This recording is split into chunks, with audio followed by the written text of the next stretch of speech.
Hello and welcome to Antiques Roadshow. What an exciting show we've got coming up. Our expert Charlotte is here to analyse some incredible antiques brought in by our guests. We have Elle, a teaching assistant from Edinburgh, and we have Gemma, a receptionist from London. Before we take a look at what they've brought us today, Laura was in Hastings last week scouting the South Coast antiques owned by the locals who wanted to nab that weekly win. Hi, I'm in sunny Hastings today on the south coast with Elliot Woodcock, who has brought us a beautiful 19th century French cooking dish. Elliot, this is in perfect condition. How did you obtain such a piece? Well, actually, my girlfriend's grandparents gave it to us when we first moved in. It reminds us of our home cooking. So it has some sentimental value then? Oh yeah, I'm not entirely sure how Meg's grandparents got it, but it's got its own sentimental value. Got some very intricate detail around the rim of the dish. Have you had this looked at? Well, of course you've had it looked at. You know it's French from the 19th century, but do you know how much it's worth? Yeah, I mean, it was quite a few years ago when Meg's grandparents had a look at it, and it could have gone up since then, but I think Meg's keen to keep it in the family with the sentimental value it holds. That's wonderful. Well, thank you, Elliot, for joining us and bringing this in. I hope you and Amy treasure it and have some good meals out of it. Thank you very much. Next week, I'll be in Leicester Shopping Centre looking at some local antiques to see who will win our weekly win.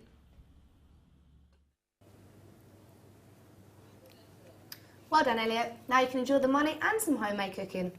Okay, so my first guest today here with me is Elle. Hello, Elle. Hiya. Okay, so what have you brought with you today? I've got a rhino that's just been lying in the house, really. Okay, do you have any knowledge about the rhino at all? No, not really, just it's made of wood. Oh, well, that's why we've got our expert here. Charlotte, tell us a little bit about this. Hello.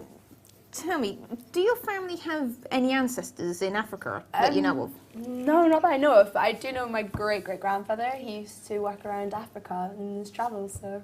Well, do you know why I asked you that? I'm guessing it must be from Africa. Good guess, it is indeed. I've seen a piece like this before. It's made with wood taken from the KK tree and a sickle bush native to South Africa. Okay. The wood has actually been polished since it was carved, so it's really nice and smooth. But you can still see the mixture of the woods through the colourings and grain. This would have most likely been carved by a villager or a huntsman, possibly for a small child. Oh, brilliant. But you can still see the outline of the eyes and the nose. This is just because of this lack of specialist tools that they would have had at the time. But nevertheless, it's a remarkable little statue, and so because of the wood it's made. So, can you tell me how you came by it? Well, like I said, my great-grandfather Cyril, he used to work in Africa. He worked there for about maybe 30 to 40 years. And he was doing like biology work, well, I think it's that anyway. So he must have just come across it in one of the villages he was visiting. Well, that's right. I mean, I'd imagine this could have been made for royalty too. It obviously has some minor damages on its journey into your possession. If you look at just at the heads and between the legs. Have you been told how much it's worth at all? No, I'm guessing just a couple of pennies, really. Well, he would have bought it for a couple of pennies at the time. Oh, okay. But today, I reckon it's more in the region of £80 to £100. Oh, wow. Why so much? Well, these pieces are actually really, really rare. And any that are still around would be in possession of presidents of Africa at the moment. It could have been more. But if it hadn't been for the slight damages, then because the others are probably in pristine condition. Oh, of course, yeah. Oh, how about that then, Elle? You pleased? Yeah, I am actually. I mean, it's just a thing that we've got in the house. It's nothing a prize to us, but I'm sure I can find a buyer who'd really love to treasure it. Yeah, definitely, definitely. Okay, that's brilliant. Well, we have Gemma now on our show. Hello, Gemma. What have you got for us today? I've got a compass. Oh, wow. This is a real piece of history. Quite excited about this piece. Really? Yes. This looks like it could have been an army officer or a general's compass. Note the engravings on the lid. The clasp isn't in perfect condition, but other than the scratches, it's definitely an original. Wow. The actual compass itself has been replaced with a newer layout. Can you see where there's a glow on the dark features of the needle? Oh, yeah.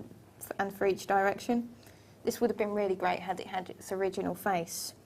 Can you tell me how you obtained this? Well, I was gardening last summer and came across it, and I showed it to a friend, and she suggested I had it looked at properly. Do you think you can guess at what it's worth? I'm guessing now that you said about the compass face, not as much as it would have been. Unfortunately, you're right. My estimate at the moment is in the region of £20 to £30 with the right buyer, just for the casing and because of its condition.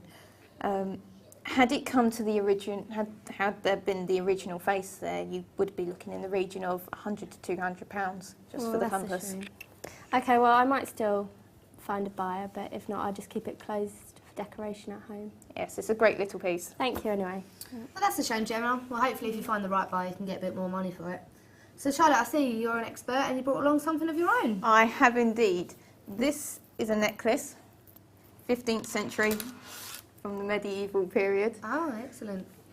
Gold was very rare at that time, as you probably know. So this was used as a symbol for like relationships, and if people had gold, they had money and everything.